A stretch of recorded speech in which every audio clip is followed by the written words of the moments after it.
Good morning, Miramar. I'm your host, Tamara G. It is so great to be back. We're so happy that you guys are joining us. Don't forget, check us out on all of our social media, Facebook, Twitter, Instagram at City of Miramar. And with us today is our very own Commissioner, Yvette Colbourne. And we know that the U.S. Census deadline is fast approaching. Commissioner Colbourne has been an ambassador for this. She's sitting right in front of a backdrop now that says it's important, every person counts, it's confidential, it's easy. Tell us more about this deadline that's coming up and why it's so important, Commissioner Colbourne, for us to get in it. Let Miramar get into this census. Hello, Camera, and good morning to you. It is really great to be back. Yes, we only have a few days to complete the census. The completion rate for the city of Miramar is now above 72%, and that is great news. Right. But while this is great news, we need to get closer to the 100%. This way we can get funding for program and services that our city so rightfully deserve. Right. Remember that funding for programs like free or reduced lunch programs, after school programs, senior programs, as well as lots of road programs, medical facilities, all of these programs are based on the census count. And you know what? Truly, you have been working like it's been a full-time job for you, Commissioner Colbourne, since last October to try to get people to sign up, whether it was by phone or through mail, or if people come up to your door. If we're trying to get this completed, and we're trying to get up to 100%. 72% is awesome, but 100% would be even better. How can people complete the census now? What are the options for doing that? Well, they still have all the options they had before. They can still complete the census. What we're really trying to tell them is exactly that. They have time to complete the census, but not lots of time. So they really have to get it done now. You can go on my2020census.gov to complete the questionnaire, or you can call 844-330-2020. The questionnaire is available in English as well as 12 other languages. The census asks only 10 questions, and it only takes 10 minutes, but the impact lasts 10 years. So we ask, we're asking folks to make sure that they do complete the census and make sure they count everyone, their roommates, newborns, young children, and everyone who may be renting space in your home, Tamara. It is so important that everyone is counted. Sounds good. So again, the deadline is September 30th. We, of course, want everybody in Miramar to fill out that census. 72% is awesome. 100% would be really awesome. And we thank you so much for everything that you've done, Commissioner Colbourne, to really push this initiative, because you have been out there in the forefront, asking every resident of Miramar to fill out this census. So we thank you very much for your time. And like I said, we know you're a working commissioner. People are calling, and you always have something that you're working on. So thank you so much for joining us today. Thank you so much, Tamara. I should remind our residents that we do have census field workers out there already. They will be knocking on their doors. Because they are going door to door and remind residents to complete the census and to offer any assistance needed. So please remember, if anyone visits your home to collect information about the 2020 census, make sure to check for their ID badges. They do have an official ID. It has a photograph of U.S. Department of Commerce watermark and an expiration date as well. And they usually have a bag or something with them that's marked census on it. So there's a number of things that residents can look out for. The best way to prevent census workers to have to come knocking at your door is really to go ahead and complete the census. So we really ask our residents to act upon this, because it's important that every resident in the city of Miramar gets counted. And you can go online to my2020census.gov, fill it out, and we certainly appreciate it. Again, the deadline is September 30th, and we won't be counted again for another 10 years. So please know that it's right here in Miramar, census and census workers, and we need you to fill it out. Thank you, Commissioner Colbourne. Thank you so very much.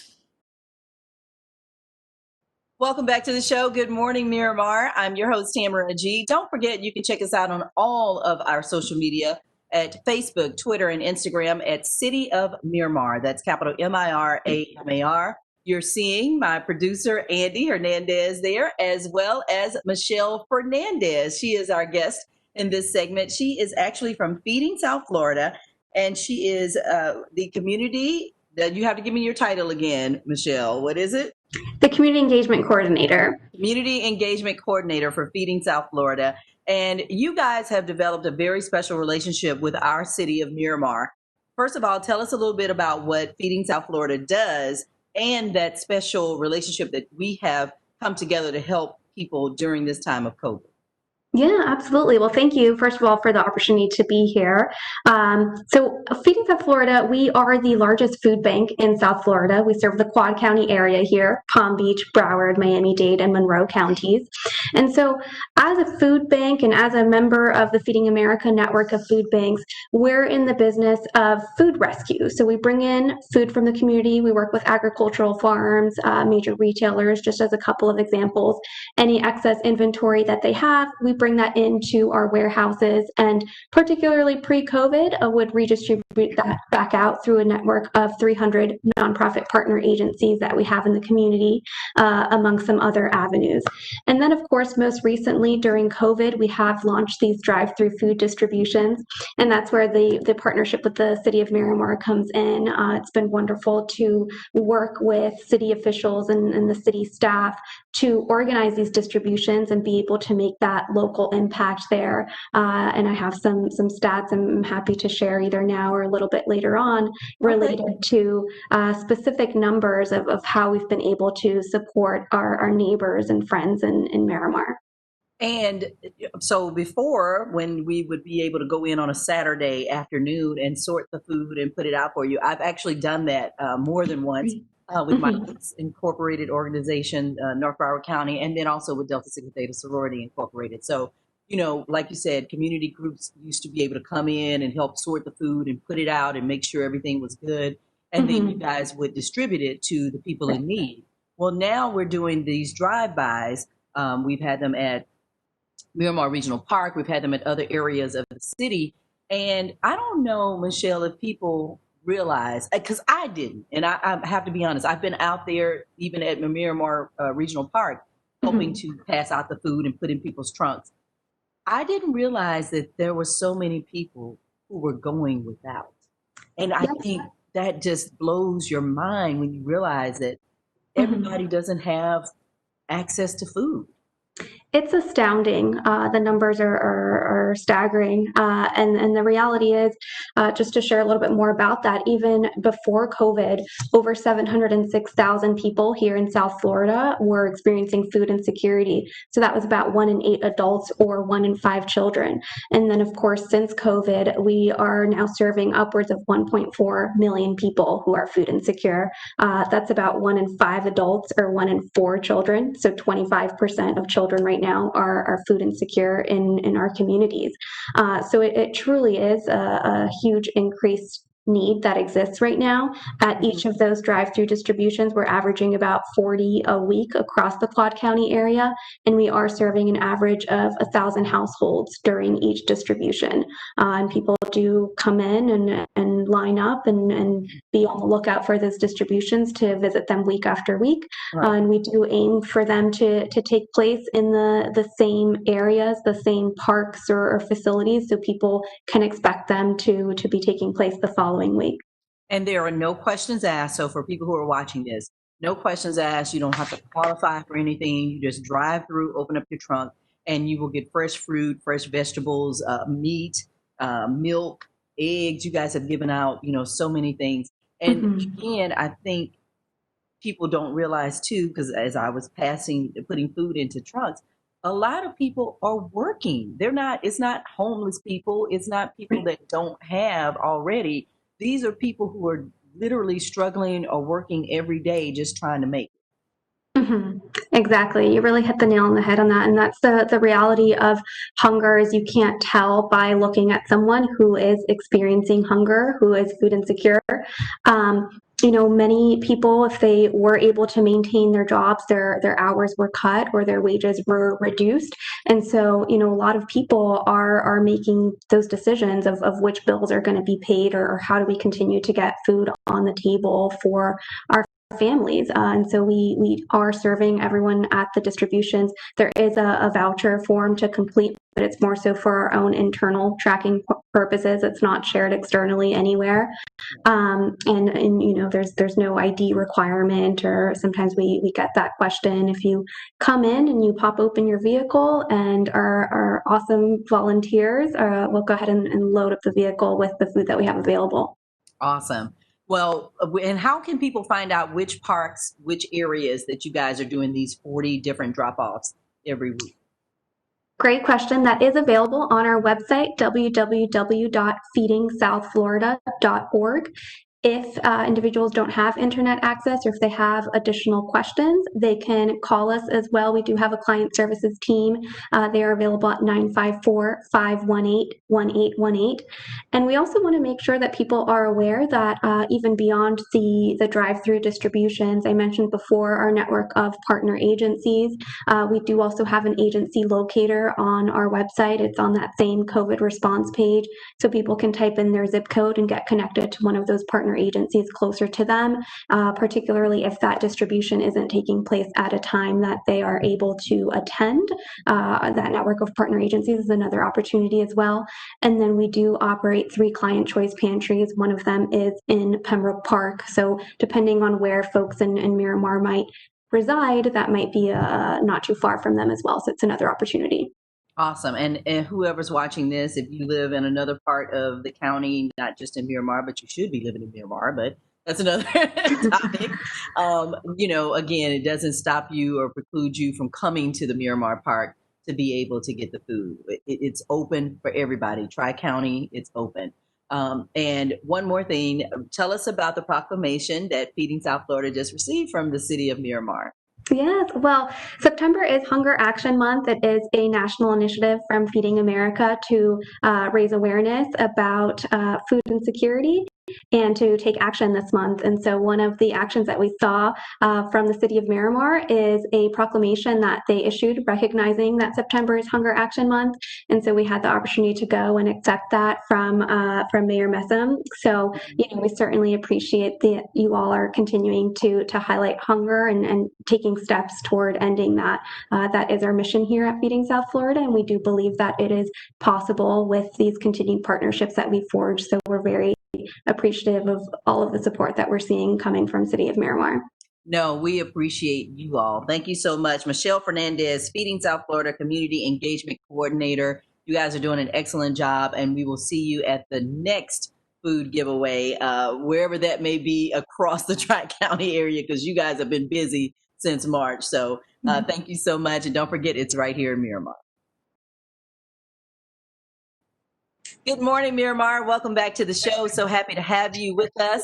Don't forget to feedingsouthflorida.org. They're actually still looking for volunteers. So if you would like to come in and help volunteer to pass out food or to sort it, then they are looking for those volunteers. You can always go on their website to do so. We're going to continue with the program right now. And with us right here on our very special virtual interview is Miramar Alpha Kappa Alpha Chapter. My sisters in the Divine Nine. I had to represent mine today too, though. Right. So we are sisters in the Divine Nine, and the AKAs are doing some great things, particularly this chapter in Miramar. Welcome to the show. We have CHERYL, LARKIN, and SEBRINA BURKES-TAYLOR. And SEBRINA, tell us about the college application process that you guys have going on this Saturday, September 26th. So thank you, Tamara, for having us. On September 26th, the Alpha Alpha Beta Omega chapter of Alpha Kappa Alpha Sorority Incorporated will be hosting a virtual college application process web series. Topics included will be the application process, how to apply for the SAT tips, as well as the all-important financial aid. The financial aid portion is extremely important because on October 1st, the FAFSA website opens, and they will begin to accept applications for federal financial aid funds. Okay. And you know what? And it's so good that you guys are still doing this and having this, because even though we're in a COVID world, the world doesn't stop. They're still accepting college applications. They're still accepting you to get financial aid, and parents need to know how to do this. So I'm glad that you guys are having this webinar. Where can people find out more information, or how can they get onto the webinar series? That's so true, Tamara. In these days in which students do not have physical access to their guidance counselor or their college advisor, we are committed to standing in the gap to help those students out who may need the assistance. And what many parents and students do not know is that colleges do start accepting what's called early decision starting in December of this year. So it's very important for us to get this information out. If students and parents would like to register, they can find the information for the webinar on our Facebook page, which is Alpha Alpha Beta Omega, or they can go to our website, which is www.alphaalphabetaomega.org. Sounds good. And the link will be there. And the link will be there. And students and their parents must pre-register prior to the event. Okay, sounds and it's good. absolutely free. And it's free. The best part. I was going to say, Sabrina, you left the best part off. It's free. Because all is free knowledge. All of this is free knowledge. Exactly. Yes. People actually pay, to go to seminars and things like this sometimes. So the fact that you guys are offering it for free is amazing. We're going to give those the website and the Facebook information out a little bit later as well. Now, Cheryl, so look, we're handling our business during the daytime. We're doing, we're registering for college. We're trying to find a financial aid, but we got a party going on. So tell us about that, Cheryl Larkin. Thank you, Tamara. The Alpha Alpha Beta Omega chapter of Alpha Kappa Alpha Sorority Inc. will be hosting our very first HBCU virtual fundraiser, and it's a dance party. It's called the Good Old Fashioned Dance Party. It's going to give everyone an opportunity to kick up their feet and just jam and have a good time, because everyone's been cooped up in the house. And we also have a theme. The theme is Dancing Through the Decades. So we will be playing music from the 60s, 70s, 80s, 90s, and 2000s. And Shelby Russian of Hot 105 will be our host for the evening, along with DJ Sykes. Primarily, we are raising money for HBCUs and for community programs, that benefit the city of Miramar. Awesome. And so what time does this virtual dance party start? The party starts at 7:08 p.m. to 10 p.m. on Saturday evening. And the minimum donation is $15, and sponsorship packages are available as well. Okay, great. And so, Cheryl, how can people get onto the dance party? Can they also go to the website and it'll be there? If they go to our Facebook page, Alpha Alpha Beta Omega Graduate Chapter of Alpha Kappa Alpha Sorority Inc., they will see our flyer. And I can also give you all the address if they'd like to go on. It's https AABQ Dance Party 2020.eventbrite.com. So basically, if they go to Eventbrite, they'll be able to donate and purchase their ticket for the event. And Zoom is the platform that it's going to be on. And we're also asking for the participants to rep their colleges or universities, or if they went to an HBCU, rep their HBCU.